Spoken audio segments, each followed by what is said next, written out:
Hi-yo, this is Bluer Than Green coming to you with a Home-IN-Steading update. Today's project was a insulated pump house. Not really a pump house, but water hydrant house, however you want to call it. Harsh reality of living on a homestead. As we're living in a camper, building our cabin, we have to get water to the camper, and what we did is we hardlined with 1-inch PVC about a month or two ago, getting prepared for the colder weathers. And then on that hardline 1-inch PVC, we actually put heat tape and insulated it. And then basically runs on top of the ground and then comes up to the camper right behind me right here. And we have this 4-inch insulation sitting on top of it to keep any frost from getting on it. Well, this pump house was not here last night, and the yard hydrant actually froze. The water lines were good all the way up to the camper, but this actually froze and we ran out of water.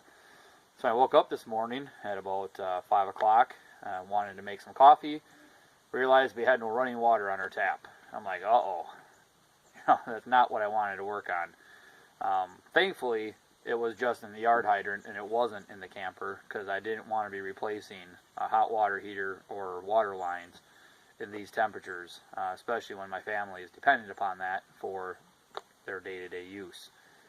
So what I did is I had some tongue and groove treated plywood laying around that I actually brought with me from Wisconsin, which was actually part of a remodeling project at Negativers and at Moriodine's house up in Wausau, Wisconsin.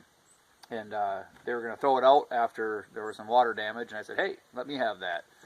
So 4 or 5 years later, some of it's still being put to good use. What I did is I made this box with a table saw of mine and a pass load trim nailer, and I measured the dimensions coming up off of this yard hydrant, and cut this little tube here, the little access panel, so I can still access the yard spigot to get water through a hose or to fill a bucket for our animals. And made this little cap here, attach some insulation onto it,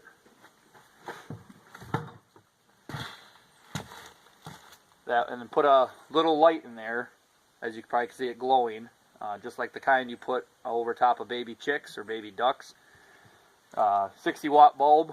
It'll be enough to keep this nice and toasty warm, because I have it insulated all the way around with 4 inches of hard styrofoam insulation that I also brought with me from Wisconsin. A little bit of a pack rat. Like to collect things as they come available on Craigslist or wherever I may find them.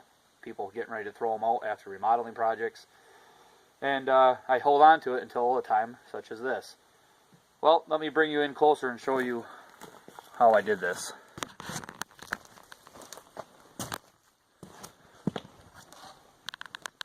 Get a good angle here.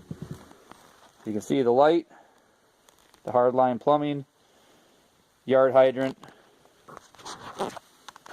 Like I said, we had this pipe insulation over it and heat tape run along it, but it wasn't enough with these cold temperatures to keep the actual yard hydrant portion right here, I believe, is what froze. But no harm, no foul, as they say. And I was able to get it defrosted, put this together. This wasn't what I was planning on doing today. I had other things that I was planning on getting to, but this ended up taking precedence, especially as the day went on, when I knew the sun was going to be setting and I had to get this done. All in all, this took me maybe an hour, hour and a half to get done, maybe 2 hours. And it looks like it's going to do the trick. So it's a temporary solution. It's a way to keep this yard hydrant from freezing until we can get into our permanent cabin, which will have an insulated foundation. So, homesteading update, harsh reality of a homesteading life. For those of you that may run into a similar situation, similar problem, this will work. If you don't have electricity, I'd have to think about how to keep your things from freezing, other than having your yard hydrant in an enclosure with a wood burner possibly. So if you have any comments or questions, sound off below. Thanks for watching. Talk to you later. Bye.